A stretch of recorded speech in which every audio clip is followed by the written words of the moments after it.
Good morning. It is Friday, October the 11th. Thanks for joining us here on Up to the Minute. I'm Todd Duplantis. We're live at the HCCTV studios this Friday morning. It is finally Friday. I don't know why, but it seemed like this week was forever.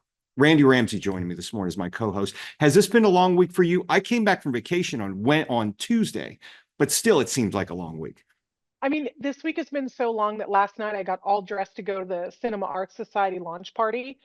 And I sat down on the couch for what I thought was going to be 5 minutes to my son waking me up going, "Hey, Mom, weren't you going somewhere?" 8:20. I know. It's Yeah. sad. Last Like night it's a I was long falling week. asleep at like 8 o'clock. I know. Yeah. It is a long week, but we made it. It's Friday. Hashtag finally Friday, also Film Friday. And I know you've got a special guest coming up, but we want to thank everyone who's watching us on Facebook Live this morning. We're on Facebook Live and YouTube every Monday through Friday, just about every Monday through Friday when HCC is in session, live at 10 a.m. But Randy, they can always catch us in social media and on our cable channel. That's right. You can always catch us on YouTube, LinkedIn, X, and on HCCTV at noon, 5, and 10, Monday through Friday. Okay. All right. We mentioned it is Film Friday, and we've got a special guest for Film Friday. We're discussing an upcoming film festival. Katy Lee Creeggan-Ríos is joining us this morning. Katy, good to see you. Hi, everyone. Thank you so much. I'm excited to be here. Yeah, and you're executive director for the Houston Cinema Arts Society, and you have a film festival just around the corner coming up. Yes, the 16th annual Houston Cinema Arts Festival. It is coming up November 7th through the 17th. We open on November 7th. We have an amazing lineup this year. I'm excited to share it with everyone. We're looking forward to hearing about it on Film Friday, so stick around. Randy's going to be with you in about 10 minutes.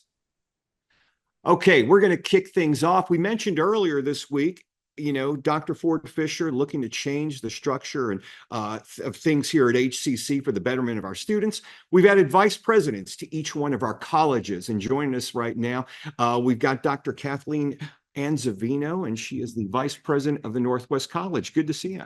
Great. Thank you. Good to see you, Todd. Good to be here this morning with you. Now, I know you've been with HCC for about 10 years now. 10 years. Yeah, just got recognized last Friday. That's right, at the event we had last week. But tell us a bit about your journey in education and here at HCC as well. Great. Well, I tell people I went to college as a college freshman and never left. So was a student worker in the residence halls. Yeah. And that kind of spearheaded, did a little student work in intramurals and recreation at the same time. But I graduated and did residence halls for the next 14 years. Wow. I lived in the residence halls, got married, had 2 children living in the residence So were you still living in the residence halls when you got married? Yes. Wow. And my 2 children, my older 2 children. Oh, wow. And, yeah. So I came to University of Houston, Yeah. Eventually had a stop at SFA in between there. That's kind of I went to SFA first, then came to U of H. Okay, so I graduated from Texas State. Okay. I'm a little old. It was called Southwest Texas. I remember. Yeah, we called it something different back then. Yeah, too. So anyway, SFA, back to Texas State, got my master's, and then came to University of Houston in 1987. Right. Where I had a 20-year career with U of H, residence halls, dean of students office, student activities and recreation center. And then from there, went to Houston Baptist University as an associate VP for student life, and was in essence the VP. They didn't give me the VP title, but I was over all of student life at HBU. And then I went up, I decided I really wanted to give this community college a try. So went up to Blinn College, where I was dean of students at the Bryan College Station campus. And they're very well known for the football program too. Yeah. So I was at Blinn and got to do an interim VP assignment. I never moved to College Station. So you were driving back and forth from Houston. Wow. So I kept my eye out for Houston Community College opportunities, and Dr. Hodges gave me the nod in 2014. I came over as Dean of Student Success, did that for a few years, went in as interim operations officer for a little while, college operations officer, went back to Dean of Students, came back as operation officer and in the permanent role, and have been doing that. So all in all, been at HCC for 10 Yeah. years under Dr. Hodges' leadership. Well, working with Dr. Hodges so closely and being there for quite a while, it must make a lot of sense with the position you're in now because you're ingrained in that college. I am, and I did feel fortunate enough, you know, I had a strong student service background, Right. but I had the facilities, I had the amazing opportunity of building out the new Katy campus. So I thought my experiences aligned well for the VP. I've started up Yeah. some instructional programs, but there were some good applicants out there, Todd. Yeah. So I still feel very honored that I got the nod. Absolutely. And I'm excited about the opportunity. In some ways, for me, Yeah. it's not going to change too much because I always kind of was the project person Right. for Dr. Hodges, but now I get to focus 100% on projects, enrollment expansion, things like that. We had one of the VPs on the other day, and I was talking to her about with this brand new position, do you get to kind of shape the direction of the job description itself? I mean, do you get that, you know, because it's brand new, and I imagine you have some tasks that Dr. Hodges has given you, but do you get to do that? I think as a group, we'll have an opportunity to do that and watch it evolve. Yeah. You know, the bottom line is to serve our faculty well, to serve our students well, and serve our president well. So I think the presidents have a little leeway on identifying what our projects are. The chancellor has outlined a few priorities for us. And we'll see what happens. You mentioned you worked at the residence halls for many years, it sounds like. And I remember the RAs when I lived in the dorms at U of H for a short amount of time.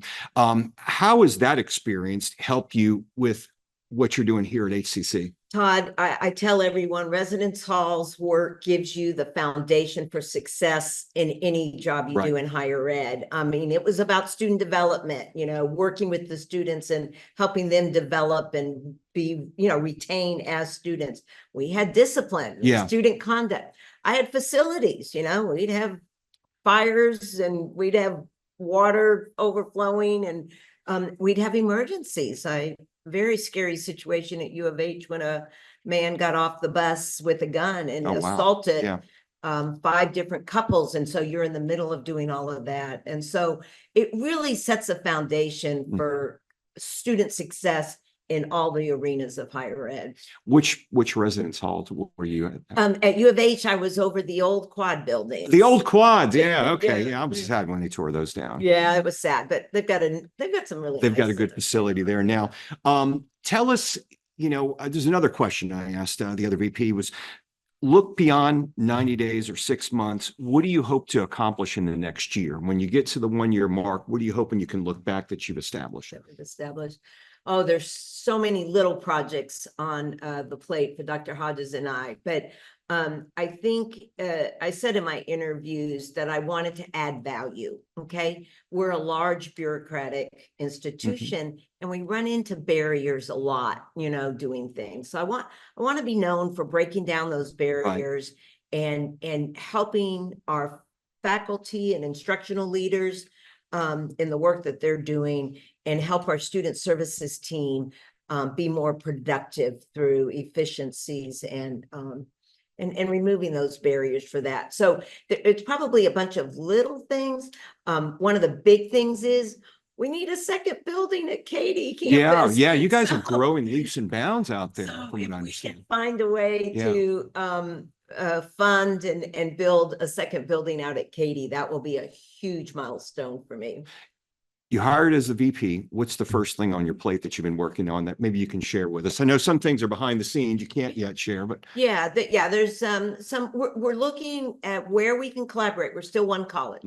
So I'm spending time going around to some of the COEs to learn more about their programs and how they might expand out at the West Side. And then related to that is what infrastructure would be needed so starting to just do some planning in that regards. And a lot of this with the new House Bill 8. better understanding how Northwest College contributes to student success and how our funding is coming Right, in yeah. based on the work that we're doing out at Northwest. So I'm digging a little deeper into some of that. I wanted to touch on, because it's so important out there, and we got about a minute left, the West Houston Institute, because that certainly is a gem. I know it's going through some reimagining. Any specific plans as that moves forward? I mean, it looks like you guys are back to having events there again. Oh, yes, yes. Oh, we have the West Houston Institute building, and then we have the West Houston Institute department. Right. And so sometimes that's a little bit confusing, but they work hand in hand. The facility is aligned with the mission of the department, and that is innovative, collaborative learning and outreach. And so Jordan Carswell is doing an amazing job with that. Sometimes they make my head spin with all of their ideas. Yeah, they've got a lot of them out there. Yeah, but it's wonderful. And I might not know all the details, but I'm the facilitator. I tend to know how to get things done. Yeah. So they tell me what they need, whether it's infrastructure or policy related or things like that. And then I try to break those barriers down a little bit so that we can continue to be innovative out there. Dr. Kathleen Anzivino, she is the new vice president of the Northwest College. We appreciate you joining us this morning. Wish you best of luck, and we hope to get you back on again soon. Great. Thank you again, Todd, for having us out. Thanks, Kathy. All right. Bye. All right, we're going to take a short break. When we come back, Randy's got a guest for Film Friday, upcoming film festival. Stick around. We're back in 60 seconds. When I grow up, I want to work in a lab to build robots. From classroom to career, we're with you every step. Register for real-world education at hccs.edu. Possibilities are all around us. Together, we can make real change happen. We're Rotary. We are people of action. Get involved today at rotary.org/action. I'm a first-generation Filipino American. You don't always feel you're a part of the country you live in. It's this weird middle space sometimes that you have to live inside of. But when you meet others that are also living in that space, you'll learn to know that it's its own unique space too.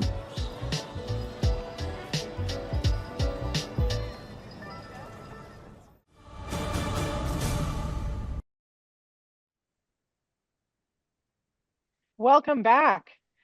And I want to welcome Katy Creeggan-Ríos, Executive Director of the Houston Cinema Arts Society. Let's start, Katy, good morning, with the date and details of this year's festival. Good morning, Randy. It's so good to see you. I'm sorry you missed our release party last night, but it's great to see you this morning.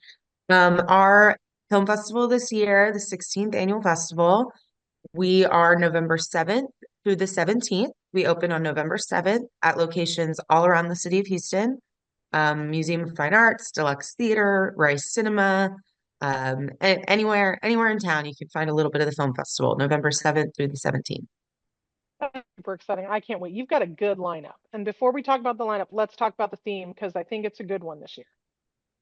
Yes, the theme this year is For the Rebels, which is just, I love it. I mean, growing up, born and raised in Houston, I think that's really what we are here in Houston. We're rebels. We don't follow the rules. We do things our own way.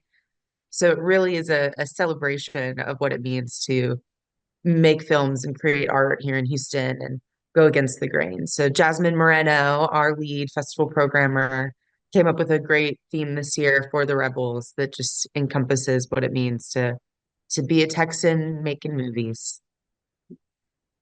Yeah, I think it's a great theme. And there's so many things that fit in with that are unique and inspiring for our filmmakers here in town. So let's start with panels and workshops, because we can talk about the films all day, but I want to make sure we get in the panels and workshops first. Yeah, this is, we had a great amount of success hosting the Houston Media Conference in August, and there's a hunger in town for local industry folks to get together and learn together and network, and we just want to keep that going through the festival and really make it a celebration of filmmaking. So these workshops, we have a workshop on self-distribution with Kyle Henry. You've made your movie, now what do you do with it? We're co-hosting that with the Southwest Alternate Media Project. So we're super grateful to you at Swamp for helping us make that happen. Kyle Henry is a Rice alum. He went to Rice University. He now teaches at the University in Chicago. He has a documentary showing in the festival as well, and he'll be doing this workshop. It's a 3-hour workshop on self-distribution. We also have Amy Hobby, Academy Award-winning producer, who's also from Houston, coming into town with her film Dory Previn, On My Way to Where, and she'll be doing a workshop on producing, which will be moderated by the Houston Film Commissioner, Alfred Cervantes. So that'll be a great conversation.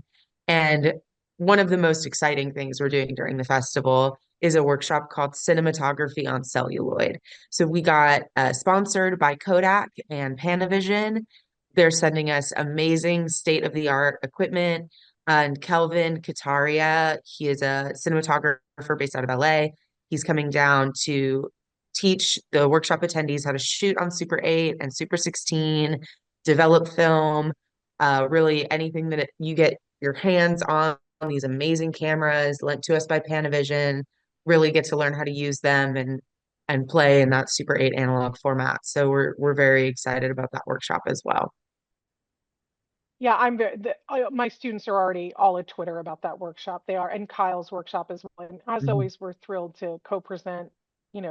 I think that the media conference has been a great success, and everything we do is together, I think, is better. But For sure. let's talk about the films in the festival, because there's the popular shorts competition. It's the anniversary of CineSpace. So let's get into that.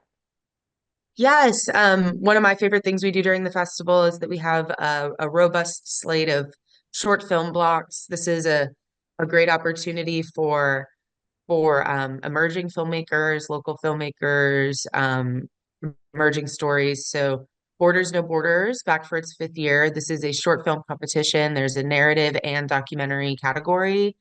It is programmed and curated by Michael Robinson. There are 10 to 12 finalists in each category. Emerging filmmakers, all from Texas or the surrounding region. So Mexico, New Mexico, Louisiana, lots of great Gulf Coast stories, Southwest stories. And there are 3 or 4 judges in each category who pick the winners. There's a little bit of a cash prize for first and second place. And then we're also celebrating the 10th anniversary of CineSpace. This is one of the coolest things we do all year. I'm so excited about CineSpace. It is a official partnership with NASA, and all the films have to be 10 minutes or shorter and include at least 10% footage from the NASA archives. So shots from the International Space Station, President John F. Kennedy's speech at the Space Center, anything that's in the public domain NASA library, edit it into your film, use it to tell a new, fresh, exciting story, and submit it. We pick 10 finalists with the help of some NASA employees and some local filmmakers. And then we show all 10 finalists at the festival. Richard Linklater watches the 10 finalist films and picks first, second, and third place. And there are cash prizes. So if you make it to the finalist category of CineSpace, Richard Linklater watches your film, which is so cool. It is very we're exciting, especially for the up and coming filmmakers, that they get a chance to get that kind of exposure. But I want to talk really quickly about the opening night film, which is Tend to Bury, which is a first-time feature from Houston-born filmmaker Haley Elizabeth Anderson. That's going to be at the MFAH, which is super exciting, but also like the 30th anniversary of Reality Bites and John Waters. You have John Waters coming to town. This is the first time he's come to town, right? It is the second time he's come to town, but it is a bigger theater. More people are going to be able to go. John Waters, we're co-presenting this with Art House Houston, which used to be named the Friends of River Oaks Theater. They are now Art House Houston. So this is part of their work to bring really classic appreciation of great cinema to Houston on a larger scale. John Waters will be doing the first ever live commentary of his original Hairspray film. This is the film that the musical is based off of. he will be in attendance, commenting along with the film. It should be hilarious. If you know anything about John Waters, you know that it's going to be a fascinating night. Reality Bites also, Helen Childress, the screenwriter, is coming into town for our screening of Reality Bites. This is the 30th anniversary of that film. It was shot in Houston in 1994. Winona Ryder works at like a morning show in Houston. It's a great film. If you haven't seen it, we're showing that at the River Oaks Theater, newly reopened, which is fantastic. And Tend to Bury with Haley. If any of you have been making films in Houston for a while, you might be aware of Haley Elizabeth Anderson. She's Houston native, lives in New York now, but this is her first feature film, and it did really well at Sundance. She's gonna be great. She's already just a great filmmaker, and we're so excited to bring her home. She's the next generation of She's the great next Houston generation. stories. Great, yeah. We're so excited to bring her home and show her film at the museum and celebrate her as a Houstonian who's being successful. So it's a great lineup this year. It's a huge, great, amazing, diverse, varied lineup, which is very in keeping with Houston. And we are so grateful that you came to share it with us this morning. Thank you very much. Thank Katy you. Creeggan-Ríos, Executive Director of the Houston Cinema Arts Society, and our Film Friday guest. We will have a post. We'll have the post in our after the show wrap up, and look for those all access passes, because some of these things are going to sell out quick, especially those workshops. All access passes are on sale now. And if you're a student, you get 50% off. Just email our box office with your student ID, you get 50% off your all access pass. And it'll get you into everything if you reserve your seats in time. And then single tickets go on sale Monday if you just want to come to one or two things, but they might sell out. So that all access pass is a great deal at 50% off for students. Thanks so much, Katy. Thank you, Randy. Great to see you. We'll be right back after a brief commercial break. Todd and I will return with some news and announcements.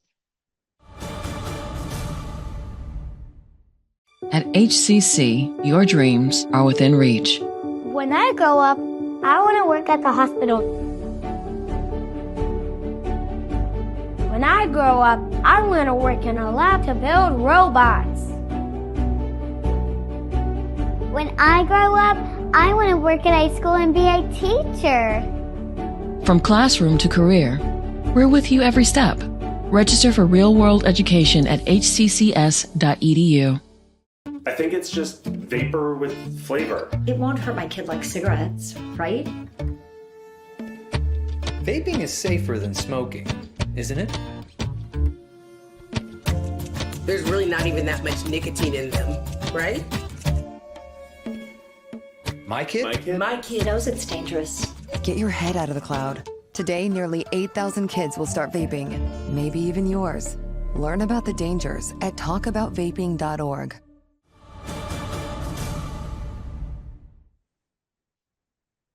Welcome back to Up to the Minute. I'm Todd Duplantis. This Friday morning, we've got a few announcements for you. Advising Week at all Northeast campuses. Spring registration's upon us. HCC students have the opportunity to meet with an advisor. Very important. And you can meet with them at any Northeast campus next week for all their advising needs. 9 a.m. to 1 p.m. Monday through Friday, and October the 14th through 18th at all Northeast campuses.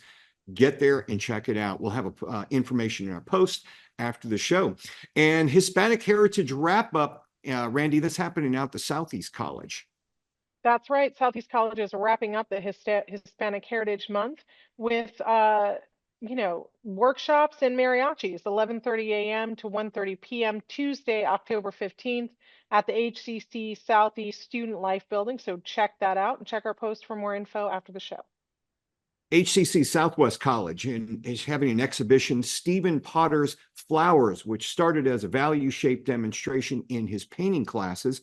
There's an artist reception on Thursday, October 17th. That's next Thursday from 5 to 7 p.m. Check that out. You can check out his art, and they usually have some giveaways, like maybe some food. So that's always a good thing, some hors d'oeuvres.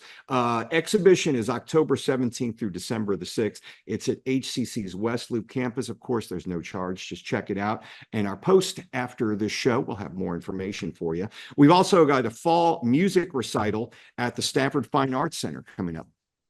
Yes, this special event will feature a curated selection of talented students, each showcasing their unique musical skills in both instrumentation and voice. 6 p.m. Sunday, October 20th, free, and everyone is welcome. HCC Southwest Stafford Fine Arts Center.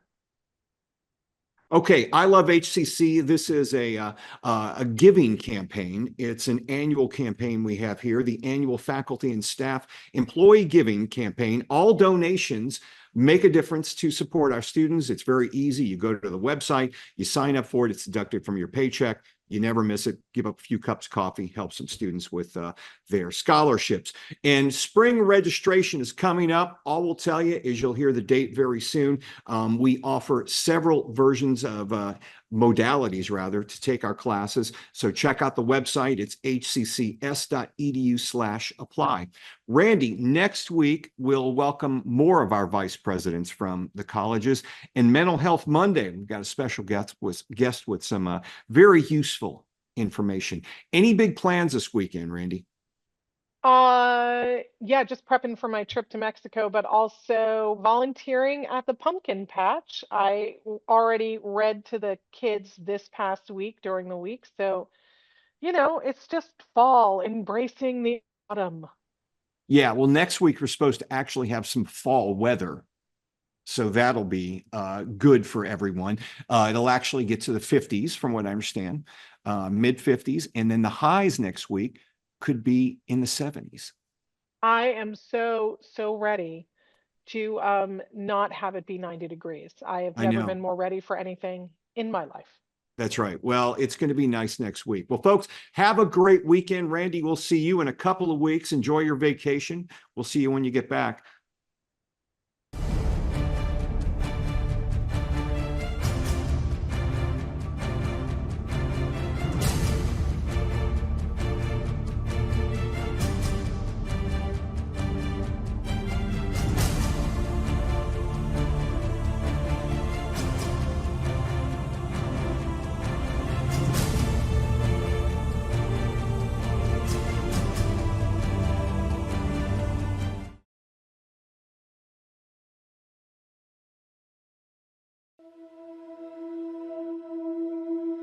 For the first 29 years of Spencer's life, he lived day to day with unpredictable bouts of excruciating pain from sickle cell disease. But there is a cure. Through Be The Match, Spencer was able to receive a blood stem cell transplant from an unrelated donor. My donor changed my life in ways she'll never know. Through her gift, my son will have his father around longer. I'm forever grateful.